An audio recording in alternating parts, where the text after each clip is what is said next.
না কেন এক জন্মের কিছুদিন আর যেজন আমার গৌর গোবিন্দের যেজন আমার গৌর গোবিন্দের দাস আমার গৌর গোবিন্দের সেবাযুর আমার গৌর গোবিন্দের সেবার চাকরি নিয়েছে তার সেই সেবা চাকরি তো জীবন জীবনে যায় না।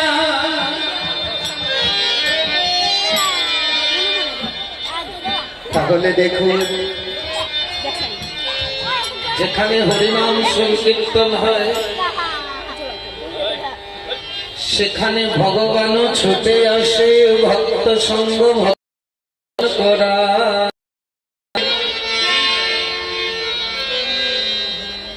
এখানে এমন কোন রূপী ভগবান আছে অবশ্যই,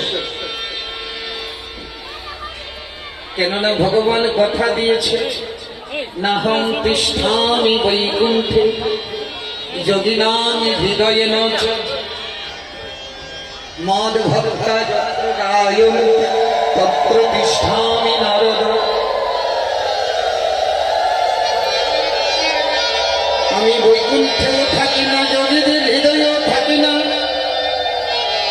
আমার ভক্তগণ একত্রিত হয়ে যেখানে যেখানে আমার কীর্তন করে সেখানে সেখানে আমি বিরাজমান থাকি।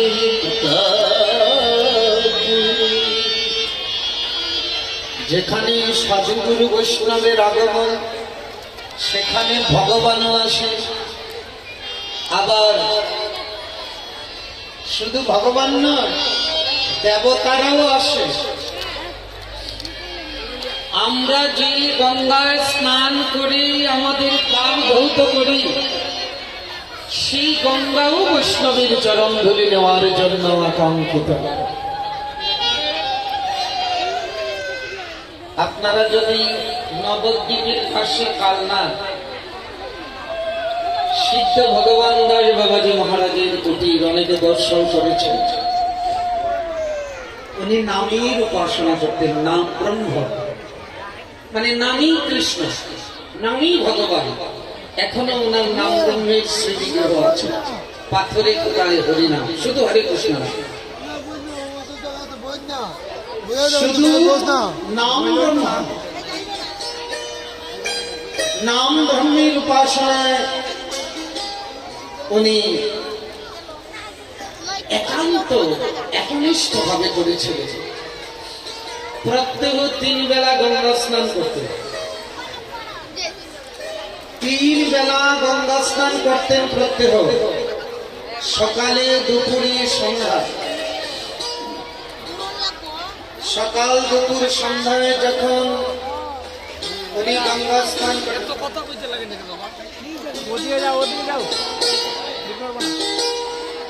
গঙ্গা স্নান যখন করতেন কত আর করতে পারে, শরীর তো বৃদ্ধ হয় না,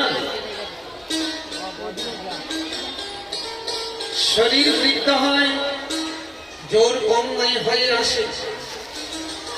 একদিন সন্ধ্যাবেলা গঙ্গা স্নানে গিয়ে গঙ্গা মাকে প্রণাম করে বলেছে, হে মা গঙ্গে, আমার শরীরে আর এখন আগের মতো ক্ষমতা নেই, 3 বেলা যে গঙ্গার তীরে এসে স্নান করব সেই ক্ষমতা আমি হারিয়ে ফেলেছি। মা, আজকে এই শেষের প্রণামটা তোমাকে করে যাবে।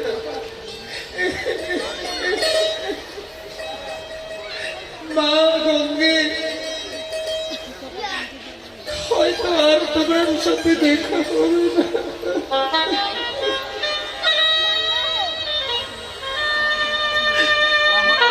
আমার শরীর অচল,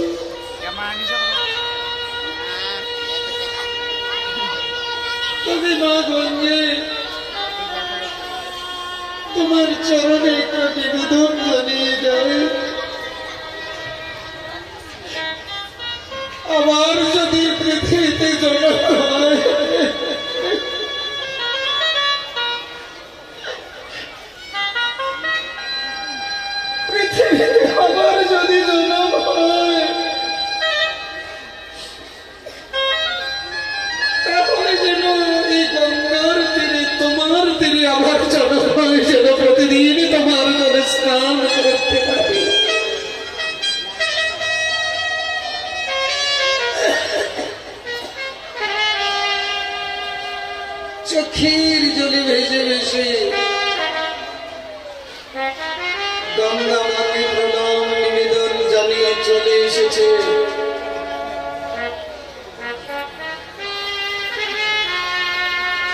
রাত্রিবেলা শুয়ে পড়েছে,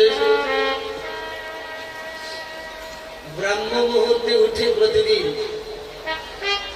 প্রতিদিনের মতো ব্রাহ্ম মুহূর্তে উঠে যখনই ঘরের দরজা খুলেছে, দেখে কি ওই ঘরের দরজার সামনে গঙ্গা এসে কল কল করছে।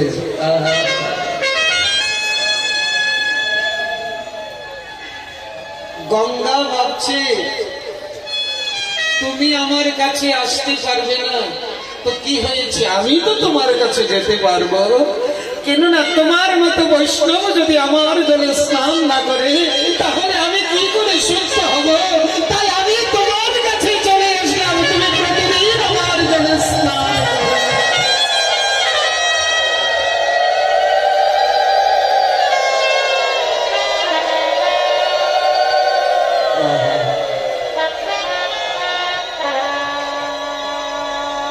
দেখুন এখন পর্যন্ত মানে গঙ্গা মাটির নিচে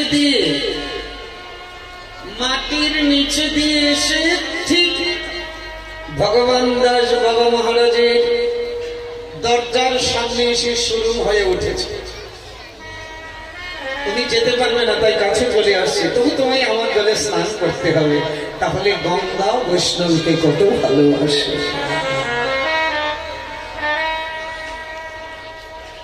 তাহলে এখানে যে সাধুগুরু বৈষ্ণব, তাহলে স্থানটাকে সাধারণ স্থান, যেখানে সাধুগুরু বৈষ্ণবের আগমন হয় সেখানে সর্বতীর্থময় হয়ে যায়, যেখানে হরিনাম হয় সর্বতীর্থময় হয়ে যায়। এখানে কত কত ভজনশীল ভক্ত বৈষ্ণব এসেছে। আমার মতন মাথা মুন্ডন টিকি রাখা নাই, কিন্তু ঘরে বসে অনেক ভজন করে এখানে এমন এমন ভক্ত এসেছে, মানে এ দাসের থেকে অনেক বেশি ভজন করে।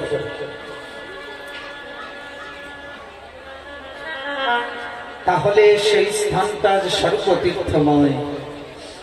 গুরু বৈষ্ণবের আগমনে তীর্থানি কুর্বন্তি তীর্থানি, তীর্থকে পবিত্র করে বৈষ্ণব সাধুগুরু বৈষ্ণবের আগমনে।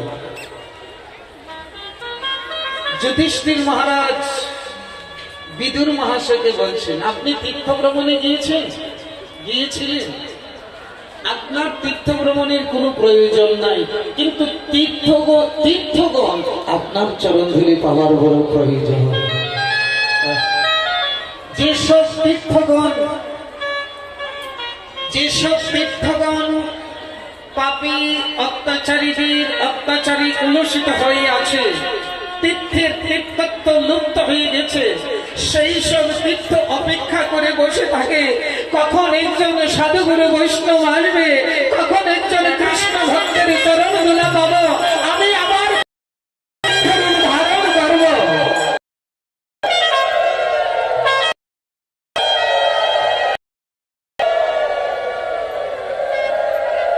তীর্থ হয় সাধুগুরু বৈষ্ণবের আগমনে, সাধুগুরু বৈষ্ণবের চরণ স্পর্শে।